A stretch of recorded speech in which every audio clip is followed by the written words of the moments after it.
Baro bi nga xam ne ci yéen la bokk dem ci ndaje JPS ñu yuuxu ko Fadilou Keita toog fii ci plateau yëkkati ay kàddu teg ko ci kaw Baro est-ce que loolu mënul tax parti boo xam ne ay jamono bu dem élection dañ koy waxtaane kenn la ñuy décider keneen ki topp ci mais des ambitions qui s'affichent aujourd'hui ak ay gis-gis yoo xam ne bokkul. Je vais répondre doublement benn bi mooy est-ce que tey les instances de parti de PASTEF les actes qu'on pose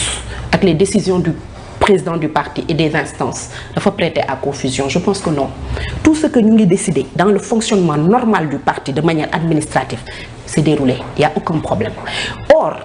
li nga xam ne aussi mooy mandarga vitalité démocratique d'un parti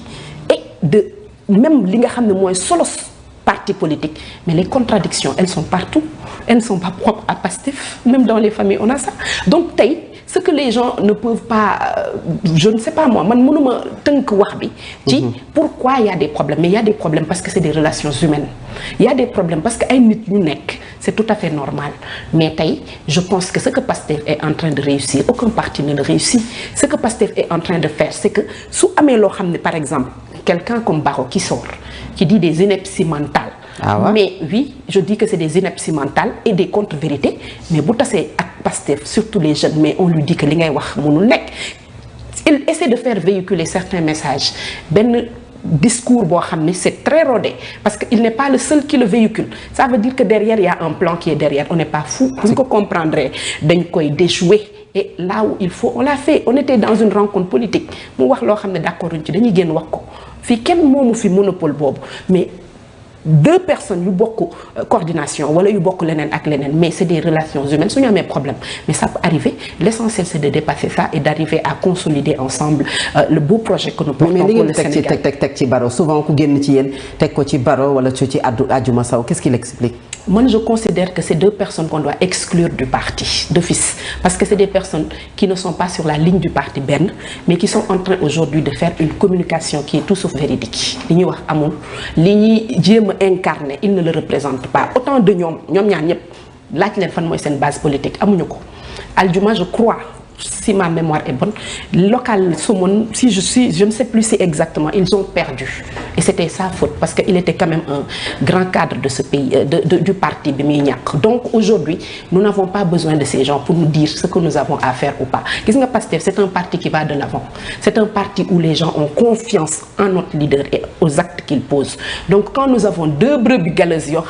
quelque part peut-être, ak position yi ñu nekk dama jàpp ne daf leen a jomb moo tax ñu war a mën a génn di wax yenn yi. Je m'excuse sax parce que man je n'aime pas parler de ces deux personnes là que je considère comme des gens qui sont en marge du parti. Mais Khadija, à ce point des frères de parti. À ce point, ce sont plus mes frères de parti. Parce que alignés wuñu, c'est des gens yoo xam ne li ñuy wax leer na leen ni c'est des contre-vérités et je considère que même Pastef waratuñu am sax ñoom fitu ñun ñuy organiser dara ñu ciy ñëw et je dis ça avec beaucoup de responsabilité. Quelles que soient les positions ñoom yu ñu am ci parti yi wala lu ñu amoon man su ma doon ñoom su Pastef di organiser di dinaa abstraindre ñëw parce que ils viennent et ils sont pas les bienvenus. En tout cas pour moi ils sont pas les bienvenus. Ça je le dis et je l'assume clairement. Fatou Abdou. Et tout à l'heure maa ngi wax Khoureyssi de l'autre côté Abass Fall parce que c'est vrai que vitalité démocratique mooy bañ a bokk xëy na yenn saay gis-gis mais bu demee ba yegg ci xëccoo ci moment boo xamante ne le parti n'a pas encore choisi te mu leer la ne kii am na ambition ville de Dakar kii am ambition ville de Dakar ngeen jàkkaarloo nag ak parti bi nga xam ne yow sànq da nga leen a tuddee ne ci ay faits divers lañ nekk muy coalition Diomaye président koo xam ne tey bu ñu demee élection locale amaana ñoom daañu samp seen ndënd loolu jàppoo ne tey mën na xëy na wàññi doole Pastef bi nga xam ne waroon nañu nekk benn àndandoo doon gonn say bu kenn décidé ne kii la ñu topp ko au lieu que chacun di def ay guerre de positionnement. Politique ak xëccoo ñoo ànd. Gis nga man dama réaliste Fatou Abdou en politique et ku amul ambition tu n'as pas le droit d'être en politique man c'est ça ma conviction profonde. Politique aussi du chemin boo xam ne c'est un long fleuve tranquille ba nga xam ne y a des choses qui sont là immuables et que un ordre préétabli xam nga man lu ma gëm ku am sa gis-gis am sa ambition man mii nekk Khadija nekk à la mairie de Golfe Sud s'il y a des gens qui veulent cette mairie ils n'ont qu'à venir nous compétir c'est ça que je veux que les gens comprennent fii amul lenn loo xam ne dafa nekk lu immuable gis nga le fait que mu am un problème entre deux personnes dans un parti c'est la société sénégalaise c'est le propre même des relations humaines te Pastef parti la ci société sénégalaise et partout dans le monde loolu mooy wane ni le parti bouge donc ce qui est sûr et ça je pense que c'est là-bas où il faut mettre l'accent quel que soit ce qui va se passer le président a été très clair les choix qui seront faits en choix yi nga xam ne dinañ ko def ak candidat yi nga xam ne dinañ leen investir li mu accepté woon en 2022 mu am des gens yoo xam ne ñu génn en marche de li nga xam ne moom la parti bi def dem ànd ak yeneen coalition ku ko ci def bi pas dinañ la exclure kon nag jàkka jaa ngi noonu partout dans ce pays même nous qui sommes élus on remet en jeu notre mandat interne dans nos primaires mais ba pare ñuy soog a dem uti ji leneen mais li parti bi décidé avec règlement bi nga xam ne moom la parti bi di tànne ay candidats wam ku ci jàll même bu fekkoon on était en compétition pour le même poste la même collectivité bu boobaa ñun ñëpp on se met derrière cette personne et on l'accompagne mais nag avant ñu fay egg je ne dis pas que xëccoo war na egg foo xam ne war nañoo toog à la ci place publique di ko def man loolu mënuma ko nangu il y a beaucoup de problèmes partout mais war nañoo mën a trouver peut-être les mécanismes de le gérer en interne je suis d'accord sur ça parce que les gens li ñuy xaar mooy benn détail bu ndaw boo xam ne mënul ñàkk te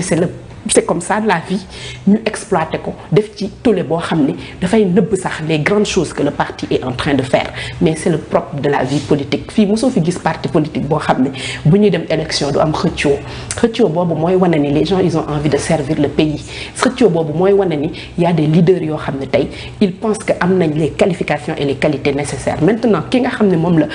texte yi tëgg li poste yi tëgg ba ñu gagné ba nekk le candidat de Pastef kooku bu génnee tout le monde s'aligne derrière c'est ça qu'il faut retenir. da nga ñu dugal ci Golfe Sud may rappeler ne nga nekk maire bu Golfe Sud également bërëb boo xamante ne yàggul daanaka bu tolloo ci weer wala mu ëpp ko ci lay toll les deux premières dames muy soxnay njiitu réew mi dañu ñëw ci sax diwaan bu ñu waxee Golf wax Guédiawaye ndax daanaka lépp moom moo ko ëmb moom mooy ville bu mag bi nga jiite une localité les deux premières dames. Vous allez certainement me dire que duñu ay institution mais première dame yu ñëw ci sa bërëb def une fondation boo xamante ne bokk na ca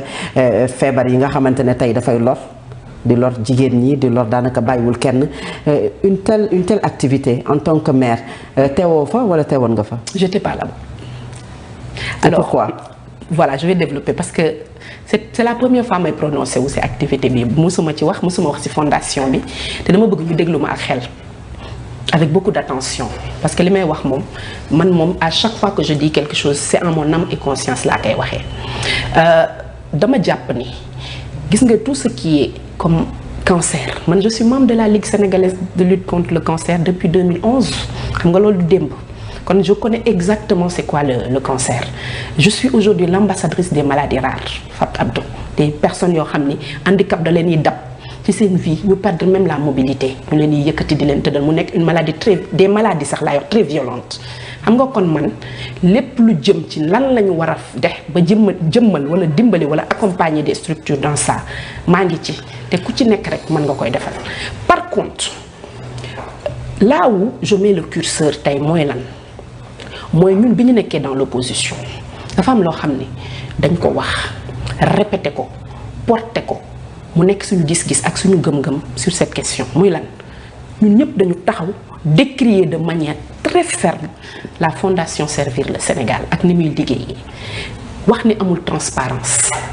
wax ni fondation bi dafay def ay activités yoo xam ne am na ay structures d'État yoo xam ne ñoom lañ ko jagleel wax ni nii nga xam ne moom la ñuy def c'est faire de la politique en utilisant les deniers publics et les ressources de l'État ñun ñoo ko wax kon tey est-ce que man mën naa démb yàggul vidéo yaa ngi fi wax une chose par conviction tey ma xëy di def le contraire wala may cautionner le contraire je ne peux pas faire ça et ça ne peut pas être Pastef ñun dañu wax suñu projet de société dafa am une séparation nette boo xam ne dañ ko war a am les premières dames elles sont les épouses du président de la République mënuñu ñun ne démb d'accorduñu ci ñuy utiliser quelques moyens de l'État pour mun di instrumentaliser des causes yoo xam ne c'est des causes humanitaires déguisées c'est de la politique déguisée man noonu laa ko jàppee ça c'est mon analyse personnelle donc tey je ne suis pas du tout d'accord que ñuy utiliser l'État et les positions yu nga xam ne dañ ko am à un certain moment pour mën di teg des fondations muy am xaalis bu fay jaar de manière opaque kenn xamul fan la xaalis bi du jóge c'est qui est derrière ces financements ñuy financer quelque cause que ce soit alors qu'on a un ministère de la famille qui peut s'occuper des questions de solidarité. On a un ministère de la santé où on peut injecter de l'argent et travailler à mettre en place un projet pour la LISCA et un projet pour les maladies rares que je défends. Je suis pour ces causes, mais il faut que nous jàllale ko de manière institutionnelle. L'État nekk devant ñu mën a xam xaalis bi fan la jóge naka lañ ko dépenser ak lan moo nekk ci